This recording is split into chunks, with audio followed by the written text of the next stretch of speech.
우리 한번 따라합시다. 당신은 어떤 나무입니까? 한 번 더 고백합시다. 당신은 어떤 나무입니까? 우리가 일반적으로 우리 인생이나 삶을 나무에 비유할 때가 있습니다. 그러면서 나는 과연 내 인생과 삶은 어떤 나무인가라는 일반적인 질문을 던져보기도 합니다. 우리는 또 믿음의 사람이기에 내가 믿는 믿음과 신앙은 과연 어떤 나무인가라는 질문을 또 던져볼 수 있습니다.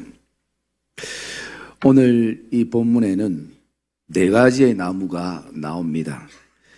감람나무와 그리고 무화과나무와 포도나무와 가시나무가 나오게 됩니다.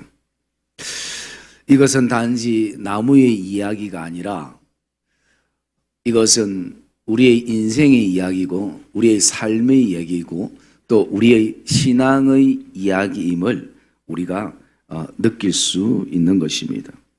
왜 이 우와 같은 이 이야기가 지금 사사기에 기록되고 있는가라는 것을 보면 거기에는 어떤 배경이 있습니다. 하나님의 은혜 가운데 기드온과 300용사가 미디안을 다 물러치고 그리고 하나님께서 그 땅에 40년의 시간에 평화와 화평을 주셨습니다.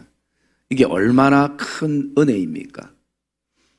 그런데 항상 우리의 신앙과 삶의 문제는 어디서부터 출발되냐면 편안할 때, 그때가 많은 문제들이 야기될 때가 있습니다. 내 안에 절박함이 있고 인생의 여러 가지 문제들이 생겨나고 정말 내 힘으로 감당할 수 없는 일들이 우리의 눈앞에 펼쳐지면 우리는 정말 때로는 살기 죽기로 하나님 앞에 매달릴 때가 있습니다. 그런데 좀 평안할 때는 더 잘해야 되는데 평안하면 왠지 엉뚱한 생각을 가지게 되고 엉뚱한 마음을 품게 되는 연약함들이 우리에게 있을 수가 있는 것입니다. 기드온도 어떻게 바라보면 그렇게 멋진 승리를 장식하고 그리고 이제 하나님이 주신 평안함 속에서 더 믿음의 길을 잘 가야 그것이 정상적인데 우리 읽지는 않았지만 8장 마지막 절에 보면 거기에는 이렇게 말하고 있습니다. 기드온이 아내가 많으므로 그의 몸에서 난 아들이 70명이고 세겜에 있는 그의 첩도 아들을 낳았으므로 그 이름을 아비멜렉이라 하였더라 라고 말씀합니다. 여러분, 아들이 70명이 되려면 아내가 도대체 몇 명이 돼야 되겠습니까? 오늘날로 말하면 수없이 많이 돼야 되겠죠. 왜? 또 여기에는 딸도 있었겠지 않습니까? 딸이 몇 명인지는 기록이 되지 않았지만 그것도 모자라서 이방 여인 세겜에 가서 첩을 통해서 아들을 낳았던 아들이 이제 아비멜렉입니다. 그런데 이 아비멜렉이 자라면서 어쩌면 첩의 아들은 우리나라 역사를 봐도 항상 대우를 받지 못합니다. 그래서 서자들이 가지는 첩의 자녀들이 가지는 아픔과 고통과 그 분노감들이 마음속에 늘 차 있을 때가 있습니다. 그래서 어떻게 하면 내가 저 형제들에게 인정을 받고 어떻게 하면 내가 왕위를 차지할 수 있을까? 그렇게 생각해서 그는 외가 쪽의 사람들을 모아서 그 사람들과 힘을 합쳐서 그 형제 70명을 한 바위에서 다 죽여버립니다. 여러분, 권력의 욕심이 이렇게 무서운 것이에요. 여러분, 우리가 물론 현실에 이런 일이 절대 일어나서도 안 되겠지만 사실은 이런 모습을 보면 일반적으로 사람들이 그런 얘기를 하지 않습니까? 이웃보다 못한 형제라고. 그러면 우리의 신앙에 좀 적용을 해보면 세상 사람들이 그렇게 얘기할 수도 있는 것입니다. 세상 사람보다 못한 그리스도인들이라고. 여러분, 사람 한 명 죽이는 것도 쉽지 않는데 70명의 그 형제들을, 그것도 형제들을 그 명예욕 때문에, 그 자리 때문에 방탕하고 경박한 사람들 돈 주고 사서 형제들 다 죽이게 됩니다. 그 피냄새가 아마 끊임없이 진동했을 것입니다. 그런 가운데에 막내 아들 요담이 스스로 숨어서 목숨을 겨우 유지하게 됩니다. 그리고 그는 세겜 사람들을 향해서 오늘 이 나무의 비유를 얘기하면서 아비멜렉이 왕이 되어서는 안 된다는 것을 지금 비유적으로 호소하게 되어지면서 이 네 가지 나무의 비유가 등장을 하게 되어집니다. 먼저 우리가 이 나무에 대해서 말씀을 살펴보기 전에요, 사실은 지금 70명의 형제가 다 한 바위 위에서 죽었는데, 그러면 아들이 실제적으로 71명이 돼야 되는데 71명 중에 아비멜렉 빼고 첩의 아들 빼면 70명이 다 죽으면 요담이 살았으면 69명이 사실은 죽은 게 정상적인 어떤 우리 그 일반적인 수학의 법칙입니다. 1 더하기 1은 당연히 2가 되니까요. 그런데 이 말씀 안에 보면 70명이 다 죽었는데 요담은 살아있는 것입니다. 물론 문맥상 그렇게 볼 수도 있습니다. 문맥상 아비멜렉이 70명을 다 죽였다고 생각하는데 요담은 스스로 숨었기 때문에 그렇게 생각될 수도 있습니다. 그런데 성경은 뒤에도 끊임없이 18절에도 아들 70명을 다 죽였다고 얘기를 하고 있고 56절에 가서도 아비멜렉이 그 형제 70명을 다 죽였다라고 얘기합니다. 이 숫자가 안 맞아서 여러분, 저같이 숫자에 약한 사람도 한눈에 몇만 명이면 몰라도 100명 안은 계산이 되지 않습니까? 그래서 제가 이게 풀리지 않아서 한 주 내내 고민하고 또 친구 목사님들한테 물어보고, 그러니까 한 친구 목사님이 이래저래 얘기하면 저보고 이렇게 얘기하더라고요. 그냥 천국 가서 하나님한테 물어보라고. 그래서 제가 일주일 내내 이 새벽기도, 이 앞에 본문을 새벽기도 때 묵상을 했었는데요. 그래서 막 주석도 여기저기 찾아보고, 제가 어제 새벽 3시까지 끙끙, 이게 지금 풀려야 되는데 안 풀려가 새벽 3시까지 끙끙거리다가 잠 못 자고 계속 설교 여러 편을 들어도 답이 없었어요. 그래서 제가 너무 지금 1 더하기 1은 2라는 어떤 그 산수적인 개념으로 지금 성경을 보고 있었다라는 것이 제 안에 좀 느끼게 됐고, 제가 다른 각도로 이것을 좀 바라봤습니다. 다른 각도는 어떤 각도인가 하면요, 그것은 이 하나님의 언약의 성취의 개념으로 이 숫자를 바라봤다라는 것입니다. 그 얘기는 어떤 얘기냐면, 여러분, 나라마다 좋아하는 숫자가 다 이렇게 있습니다. 세계적으로 7이라는 숫자는 다 일반적으로 좋아하지만요, 일본 사람들은 이 5라는 숫자를 굉장히 좋아한다고 합니다.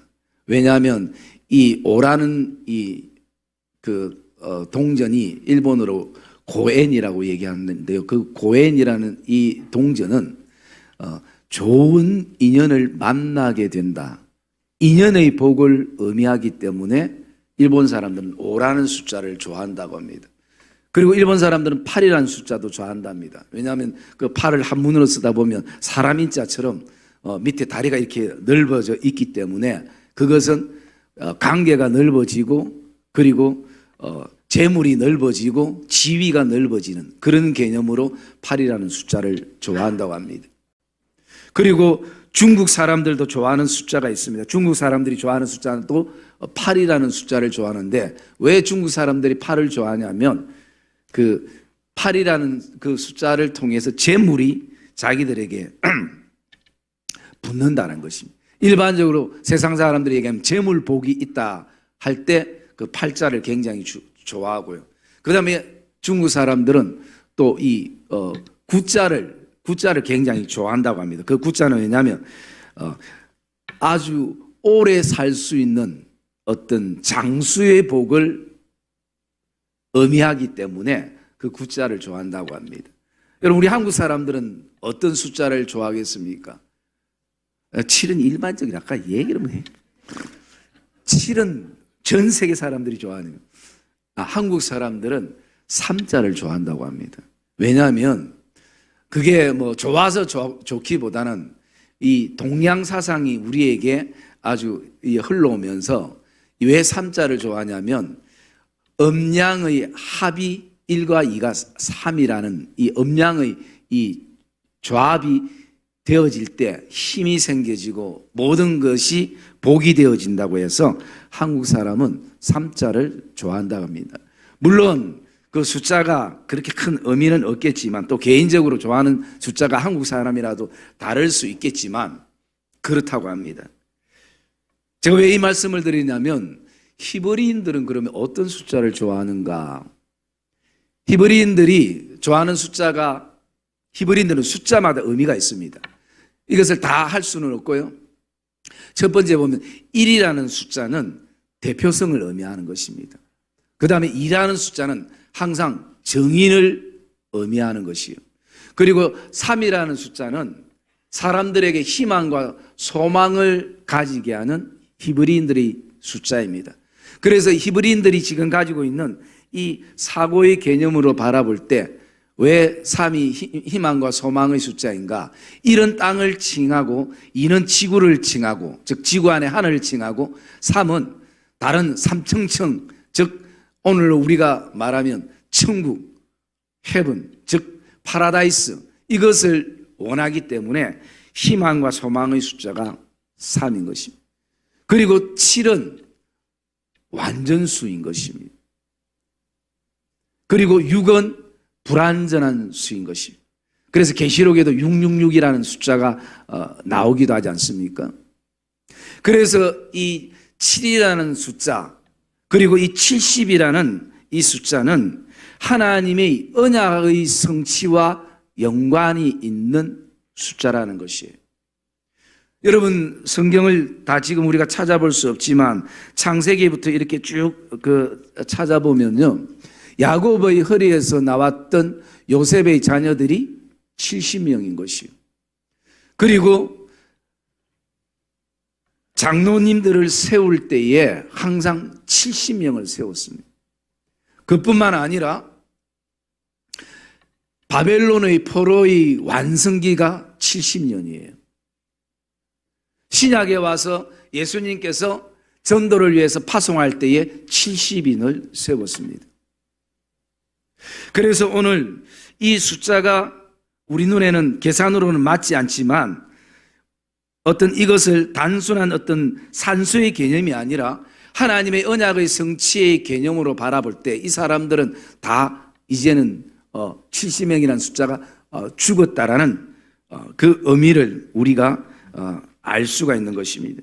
그래서 여기에는 하나님의 구원의 성취가 어떻게 이루어지는가를 바라보면요, 지금 아비멜렉, 즉 사람들을, 형제를 죽였던 아비멜렉의 이름이 있듯이 아버지는 왕이시다라는 뜻이 있습니다. 물론 여기에 하나님을 의미하면 좋겠지만, 기드온이 그렇게 이름을 줬을 때는 사실은 본인도 왕의 위치에 있고 싶어 했던 심정이었을 것입니다. 그리고 유일하게 살아남아 있는 요담의 이름의 뜻은 하나님은 온전하시고 완전하시다라는 의미인 것입니다. 그러기에 지금 아비멜렉과 그리고 이 요담의 양각 구도를 보게 되어집니다. 그래서 하나님은 그 요담을 통해서 하나님께서 지금까지 사사를 세우셔서 하나님의 구원의 역사를 이루어갔던 것처럼 하나님께서 지금 이 백성들에게 언약의 약속을 성취해 나가는 과정을 우리가 볼 수가 있는 것입니다. 그래서 오늘 우리도 이런 어떤, 물론 숫자가 안 맞으면, 숫자에 예민한 사람들은, 저 같은 사람도 그리 예민하지 않아도 이게 이해가 되지 않는데, 예민한 사람들은 더 그럴 수 있는데요, 좀 더 넓은 개념으로 우리가 이 성경을 또 바라보기도 하고, 문자적인 것뿐만 아니라 때로는 그 영적인 의미로 우리가 그것을 바라볼 필요가 있는 것입니다. 제가 성경을 잘 모를 때요, 빌레몬서에 보면 바울이 빌레몬에게 편지를 쓰면서 이렇게 얘기합니다. 오네시모는 내가 낳은 아들이요. 그렇게 했을 때 저는 진짜 바울이 오네시모를 낳은 줄 알았어요. 그런데 그 낳았다는 의미가 육적인 의미가 아니고 영적인 의미입니다. 감옥에서 바울이 오네시모를 만나서 복음을 통해서 그를 변화시키고 이제는 자신의 영적인 아들로. 그래서 내가 낳은 아들이요 할 때 그냥 그 아들을 그냥 단지 문자적으로 바라보면 이런 오해가 생길 수 있는 부분들이 되기도 하는 것입니다. 물론 또 더 근거 있는 얘기들이 혹시 있으면 여러분들이 나중에 저에게 또 말씀해 주시면 감사하겠습니다. 그러나 이 부분들은 우리가 이렇게 하나님의 언약의 성취의 약속에 대한 부분들로 이렇게 바라보면 이것이 이스라엘들의 그 사과 안에 70이란 숫자의 의미를 우리가 보게 되어집니다. 자, 이제 숫자 얘기는 그만하고요, 이제 나무 얘기로 넘어가도록 하겠습니다. 그래서 물론 오늘 4절에도 보면 바알브릿 신전에서 은 70개라고 얘기하고 있습니다. 여러분 뭐 오늘 50개 줘도 되고 15개 줘도 되고 뭐 30개를 줘도 되는데 이 70이라는 숫자, 이게 바로 이 히브리인들의 어떤 그 사고관 속에서 출발이 되어지는 것이에요. 그러면서 이 나무의 비유들을 오늘 지금 요담이 하고 있습니다. 이 얘기는 한마디로 어떤 얘기냐, 지금 감람나무와 무화과나무와 이 포도나무는 왕의 자격이 되는 나무들인데 이들은 다 거부하고 왕의 자격이 없는 그 가시나무와 같은 이 아비멜렉이 왕이 되는 것에 대해서 사실은 반대하는 얘기들을 하게 됩니다. 왜? 일단은 왕의 자리에 자격과 자격이 아닌 이전에 이미 그 권력의 힘 때문에 형제 70명을 다 죽였다는 것이 사실은 말이 되지 않는 것이기 때문인 것입니다. 왜 그러면 오늘도 이 가시나무 같은 이 아비멜렉 안에 이런 마음들을 품게 되었는가라는 것이에요. 왜 이런 마음이 어디서부터 시작됐는가? 그것은 어쩌면 그가 기드온의 아들로 자랐지만 사실은 아들이란 대우를 받지 못했던 불만과 그리고 분노의 게이지가 계속 올라가게 되는 것이, 그것이 그 안에 상처가 되는 것이. 여러분, 아들이면서도 아들로 인정받지 못하는 그 고통, 사실은 지금 시대에는 느낄 수 없지만은 그 당시에는 충분히 그런 때였거든요. 그러니까 언젠가 항상 분노의 칼을 갈게 되는 것이, 그리고 뽑을 시간만 바라보는 것이. 그런데 그 또한 어떻게 바라보면요, 욕심에서부터 시작되는 것이. 여러분, 내 삶이 흔들리고 내 생각과 마음이 흔들리고 내 신앙조차도 흔들릴 때는 사실은 내 안에 불필요한 욕심이 형성되지는 않았는가, 그것을 바라볼 수 있어야 돼. 여러분, 성경은 우리에게 분명히 말씀하고 있습니다. 욕심이 잉태되면, 여러분, 아이만 잉태되면 출산이 되는 것이 아니라 욕심이 잉태돼도 출산이 되는데, 욕심이 잉태되면 죄를 낳게 되는 것이고, 죄가 장성하면 사망에 이르게 된다라고 말씀하는 것이요. 그리고 나가서 이 욕심은 이 아비멜렉에게만 있었던 것이 아니라 사실은 기드온에게도 있었던 것입니다. 여러분, 7장과 8장의 말씀을 읽어보면 전쟁에 이긴 다음에 그 백성들이 그렇게 얘기합니다. 이제 앞으로 기드온뿐만 아니라 기드온 아들들이, 그리고 기드온 자손들이 우리를 다스려 주시옵소서, 왕으로 삼겠다는 거죠. 그런데 그때 기드온이 어떤 얘기를 합니까? 이런 얘기를 합니다. 나와 우리 아들과 자녀들은 이스라엘 백성들을 다스리지 아니하겠다. 오직 다스리는 분은 하나님이 다스리리라. 여러분, 얼마나 멋진 고백이고 얼마나 괜찮은 모습입니까? 그러면서 기드온이 백성들에게 어떤 얘기를 합니까? 이런 얘기를 합니다. 그러나 당신들이 나를 정말 필요로 한다면 당신들에게 있는 금귀고리와 장식품과, 한마디로 말해서 전쟁에 이겼을 때 얻었던 전리품들을 나에게 달라는 것이요. 그리고 그것으로 기드온이 무엇을 만드냐면 에봇을 만들었습니다.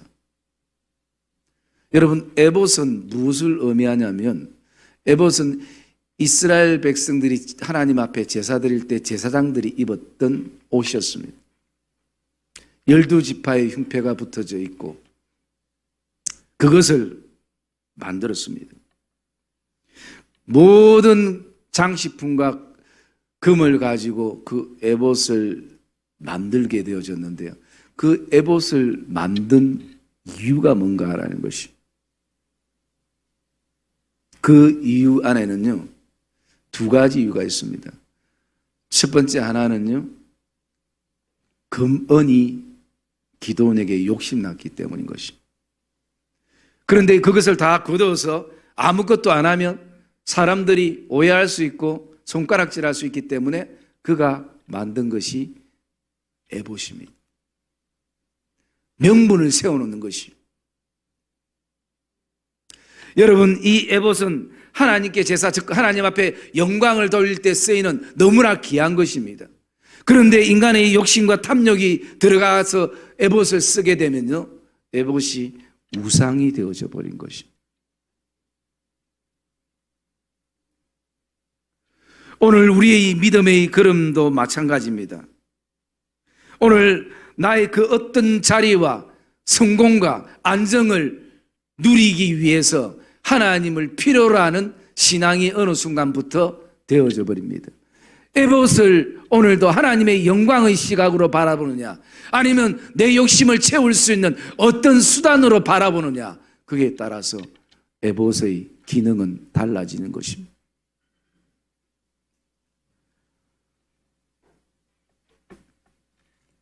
오늘 하나님 자체가 우리의 인생에 필요하고 그분이 우리의 창조주고 우리의 주인 되심을 고백하는 신앙에서부터 어느 순간부터 내가 힘이 없기 때문에 하나님이 힘이 필요한 그런 어떤 시간들로 바뀔 수 있다는 것입니다. 여러분, 오늘 우리에게는 보이지 않는 하나님이 우리에게 주신, 하나님이 원하는 에봇이 있을 수 있습니다. 그것을 우리는 어떤 시각으로 지금 바라보고 있는가? 정말 하나님의 영광의 에봇으로 쓰이는 그 시각인지, 아니면 우리의 어떤 욕구나 욕심을 채우기 위해서 우리의 모든 기도들도 다 우리가 결론 다 내리고 하나님 앞에 사인 하나만, 그냥 사인만 해주세요, 그런 어떤 신앙으로 우리가 전략해 버릴 수 있다는 것이, 기드온이 가졌던 욕심 때문에 사람들에게 명분은 세워야 되고 신앙으로 포장하면서 그렇게 에봇을 만들었던 것입니다. 그리고 두 번째 만든 이유는요, 그 에봇을 바라볼 때마다 백성들이 자기를 기억해 주기를 원하는 것이. 나의 업적, 나의 헌신, 나의 섬김, 나의 희생, 내가 시간과 물질을 내놓아서 만든 어떤 그 장식품들. 그래서 그것을 볼 때마다 기도원을 잊지 말라. 입술로는 하나님이 너희들을 다스릴 거라 말씀하셨지만 비록 기드온이 왕의 자리는 있지 않았지만 이미 왕의 모든 누릴 수 있는 누리는 것을 우리가 보게 되어지는 것이죠. 이게 기드온의 마지막의 어떤 모습이었습니다. 그래서 백성들에게 절대 잊혀지지 않고 싶은 나의 신앙의 업적들, 기념비들, 그것을 볼 때마다, 에봇을 볼 때마다 자신을 생각하기를 원했던 것입니다. 그런데 여러분, 그것이 얼마나 하나님 앞에서 엄청난 잘못이고, 그리고 그것이 얼마나 가정 안에 고통을 주는지 그것까지 생각을 못한 것입니다. 여러분, 8장 27절 말씀 우리 한번 읽어볼까요? 8장 27절 말씀 시작. 기드온이 그 금으로 에봇 하나를 만들어 자기 성을 오브라에 두었더니 온 이스라엘이 그것을 음란하게 위함으로 그것이 기드온과 그의 집의 올무가 되니라. 네. 여러분, 이 에봇이 아까도 말씀드렸듯이 정말 하나님을 생각하고 하나님의 영광을 생각하면 거룩한 에봇이 되어지지만 내 욕심과 내 자리와 인정과 그 어떤 것을 추구하게 되면요, 아무리 거룩한 에봇도 어느 순간부터 우상이 되어지는 것입니다. 오늘 27절은 이렇게 말하고 있습니다. 금으로 에봇 하나를 만들어 자기의 성읍 오브라에 두었더니 온 이스라엘이 그것을 음란하게 섬기고 그리고 그 에봇은 기드온과 그의 집에 올무와 가시가 되었더라 라고 말씀하는 것이죠.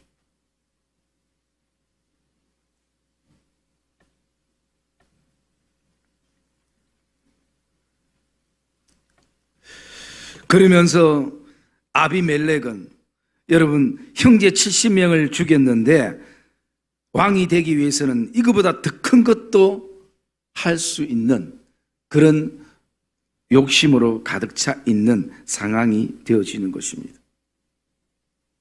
이런 어떤 상황 속에 요담이 지금 이 우와 같은 얘기를 비유로 하면서 지금 백성들에게 호소를 하고 있습니다. 여러분, 이 감람나무와 무화과나무와 포도나무는 그 이스라엘 땅에 아주 생활에 꼭 있어야 될 그 과실수이고 그리고 삶에 항상 유익하게 쓰였던 나무들입니다. 가시나무는 어떠한가? 여러분, 저는 이 말씀을 묵상하면서 가시나무도 하나님께서 이 땅에 필요하시기 때문에 나무로 세우셨다는 것이에요. 그런데 그것을 가시나무는 모른다는 것입니다.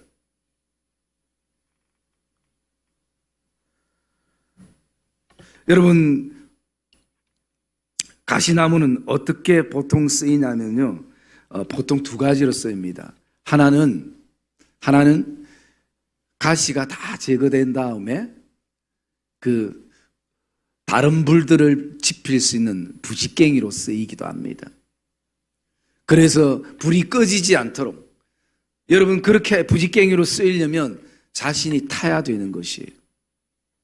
자신이 타지 않고는 다른 불로 연결시킬 수 없는 것이에요. 여러분, 이게 얼마나 중요하고 소중한 일입니까? 또 이 가시나무는요, 가시가 다 제거된 다음에 어디에 쓰이느냐? 하나님의 번제단, 그 번제단이 조각목으로 만들어진데 이 조각목이 뭐냐면요, 아카시아 나무고 곧 그 아카시아 나무는 가시나무인 것이요. 여러분, 하나님 앞에 드려지는 그 번제단이 무화과 나무나 포도나무나 그 어떤 나무가 아니라 너무나 흔해 빠진, 사람들이 발로 차버릴 수밖에 없는 그런 흔하고 흔한 그런 나무로, 조각목으로 만들어지는 것이. 그래서 가시가 제거되고 거기다가 옷을 입혀서 하나님의 번제단에 쓰이는 것이에요. 여러분 얼마나 그것을 알면 이 가시나무가 귀하고 소중하겠습니까? 여러분, 오늘 교회에는 모든 사람이 감람나무만 될 수 있는 것이 아닙니다. 저는 이 네 가지 나무가 다 교회에는 필요하고 그리고 있어야 된다고 생각되어집니다. 감람나무와 같은 신앙, 무화과나무와 포도나무와 가시나무와 같은 신앙이 존재되어야 한다는 것입니다. 그러나 마음 아픈 것은 가시나무가 스스로의 가치를 모른다는 것이죠.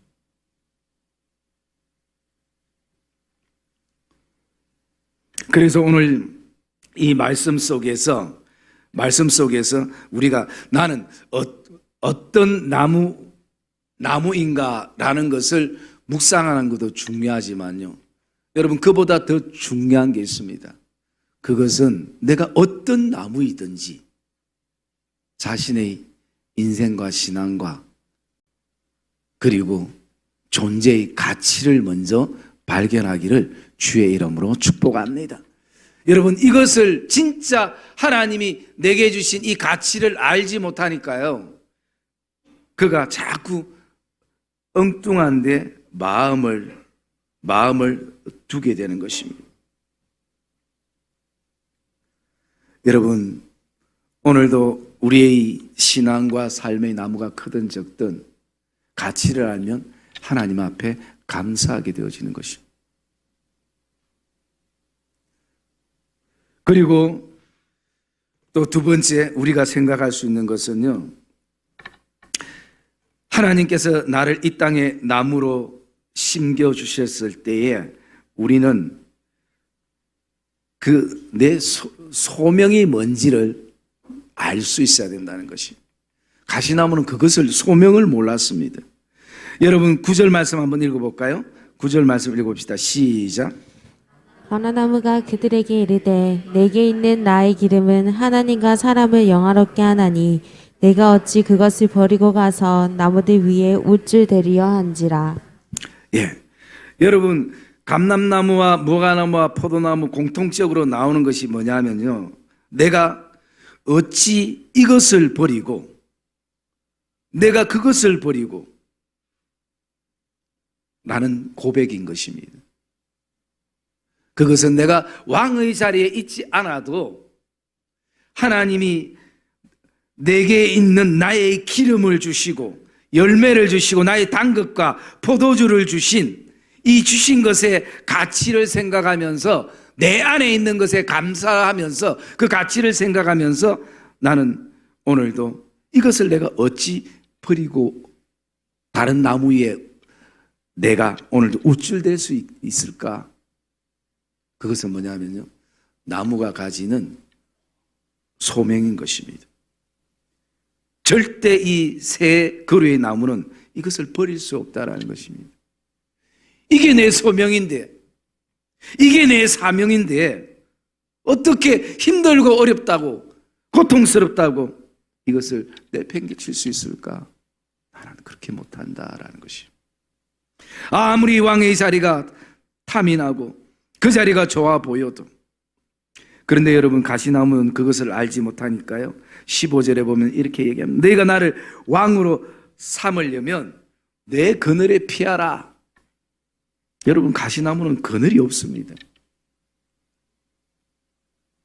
그런데도 마치 왕이 되고 싶으니까 오늘도 그는 없는 그늘을 있는 그늘처럼 얘기하면서 내 그늘에 피하라 라고 얘기를 합니다. 내가 왕이 될 수 있다면 나는 그 어떤 것도 다 버릴 수 있는 것이, 그 자리에 올라갈 수 있다면 소명도 사명도 사람들이 인정해주고 사람들이 박수치주고 격려해주고 사람들이 환영해주면 나는 소명도 사명도 다 버리고 그 자리에 올라갈 수 있는 가시나무의 소명과 사명을 알지 못하는 것이.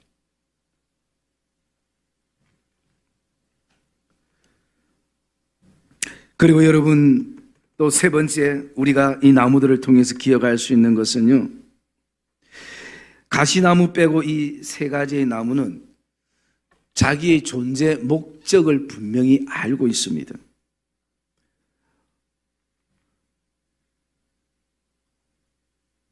여러분 오늘 9절 다시 한번 읽어봅시다. 9절 말씀 시작. 감람나무가 그들에게 이르되 내게 있는 나의 기름은 하나님과 사람을 영화롭게 하나니 내가 어찌 그것을 버리고 가서 나무들 위에 우쭐대리와 앉으라. 네, 여러분 나무 세 그루의 나무들이 동일한 고백입니다. 그게 어떤 고백입니까? 하나님과 사람들을 영화롭게 하고 하나님과 사람들을 기쁘게 하는 이 목적이 자신에게 있다라는 것입니다.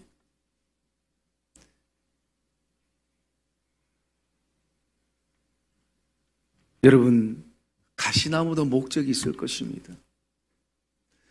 자신을 태워가면서 다른 불이 꺼지지 않도록, 불이 끊임없이 필 수 있도록 자신을 희생시키는 그 목적이 있을 것입니다. 비록 어쩌면 다른 나무들처럼 화려한 열매가 없고 또 화려한 모습은 없다 할지라도 분명히 자신에게 하나님이 주신 목적이 있을 것입니다. 그리고 또 하나님 앞에 드려지는 그 번제단에 오늘도 그 번제단으로 쓰이는 목적이 있는 것입니다.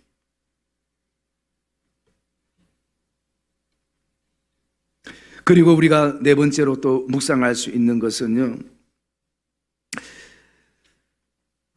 이 세 가지의 나무는 이 모든 것이 하나님의 은혜임을 고백하는 겸손의 모습을 가지게 됩니다. 여러분 공통적으로 오늘 이 세 나무가 얘기하는 것이 어떤 것이 있냐면 이런 고백을 하고 있습니다. 제가 9절 한번 읽어볼게요. 감람나무가 그들에게 이르되 내게 있는 나의 기름은 하나님과 사람을 영화롭게 하나니 내가 어찌하여 그것을 버리고 가서 나무들 위에 우쭐대리요. 무화과 나무도 동일하게 얘기합니다. 11절에 보면 나의 단 것과 나의 아름다운 열매를 내가 어찌 버리고 가서 나무들 위에 우쭐대리요. 포도나무도 13절에 동일하게 고백하는 것입니다. 바로 이것은 하나님의 은혜 속에 오늘도 내 삶이 크든 작든 우리 가정이 크든 작든 교회가 크든 작든 하나님이 내게 주신 목적과 사명과 소명과 가치를 가지면서 감사하면서 내가 오늘도 이 은혜 속에 사는데 내가 어찌 다른 나무들 위해서 우쭐대리요.